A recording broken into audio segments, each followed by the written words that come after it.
ምንም እንኳን በቅርብ ዓመታት በአቅራቢያ ካሉት ከተሞች ነዋሪዎች ጋር ግንኙነትና ንግድን እያደረጉም ቢሆን በአሜሪካ እየጨመረ የመጣው የቀኝ ክንፍ አክራሪነት ተጽዕኖ ግን የሰላማዊዎቹን ኢስላምበርግና ሌሎቹን መሰል ከተሞች እንዲፈርሱ መደረጋቸው እንደማይቀር ፍንጭ የሰጠ ሆኗል። በ2017 በነጭ አክራሪዎች የተደረገው ኢስላምበርግን በሞተር የማናወጥ ሙከራ አንዱ ተጠቃሽ ክስተት ነው።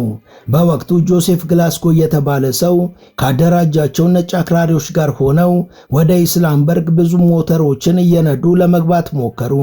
ግና ፖሊስ ባደረገው ጥረት አስቆማቸው።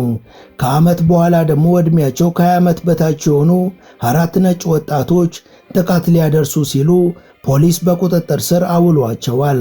እነዚህ ወጣቶች በማህበራዊ ሚዲያ ስለ ኢስላምበርግ ከሚያሰራጩት የሐሰት መረጃ በተጨማሪ በመሳሪያ የከተማዋን ነዋሪዎች በጅምላ ለመፍጀት ሲዘጋጁ ነበር የተደረሰባቸው።